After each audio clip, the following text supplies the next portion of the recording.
जब माइंड किसी ऑब्जेक्ट को देखता है तो एक वर्ड इन्वेंट करता है। जैसे माइंड 1 टेबल 1 को देखता है और उसे टेबल नाम दे देता है।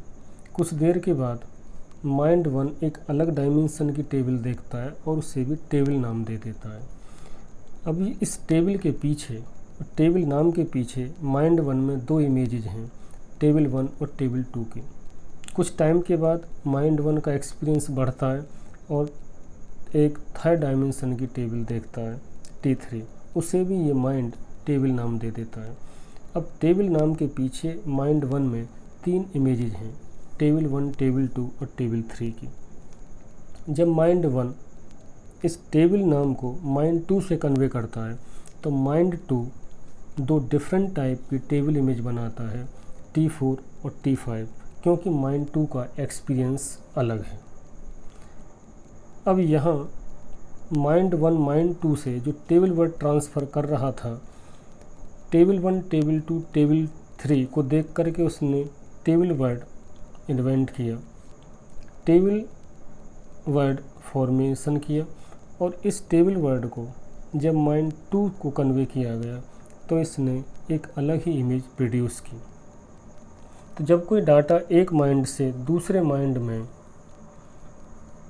डाला जाता है तो एक अलग ही सेंसेशन प्रोड्यूस करता है, क्योंकि हर एक माइंड का एक्सपीरियंस अलग अलग होता है।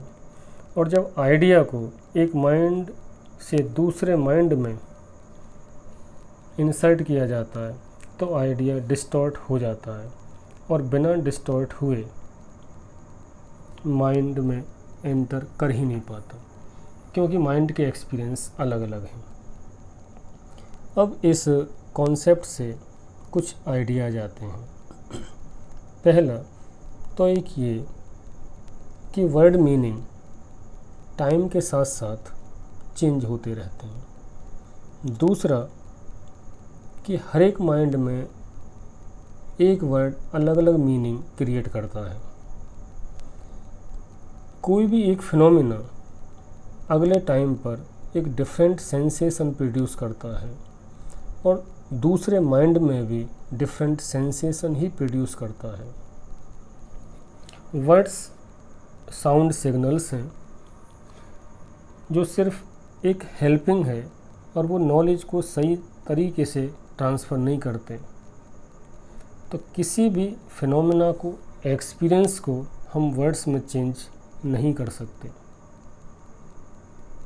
वर्ड्स की अपनी लिमिटेशंस हैं और वो हमें नॉलेज नहीं दे सकते। यदि वर्ड से हमें नॉलेज चाहिए तो हायर माइंड को यूज करना होगा। दूसरे कि वर्क और एक्शन जो भी सेंटर करता है उसे हम वर्ड्स में ट्रांसलेट कर ही नहीं सकते। बहुत सारे फीलिंग्स और एक्सपीरियंस ऐसे हैं जिनके लिए हमारे पास वर्ड्स ही नहीं हैं, क्योंकि हम सीख ही नहीं पाए। और बहुत सारी फीलिंग्स और एक्सपीरियंसेस ऐसी हैं जिनके लिए वर्ड्स इन्वेंटेड ही नहीं हुए। दूसरा, एक फीलिंग के लिए बहुत सारे वर्ड्स इन्वेंट हो गए जो सिर्फ कॉन्ट्राडिक्शन ही क्रिएट करते हैं, कन्फ्यूजन ही क्रिएट करते हैं। और इसीलिए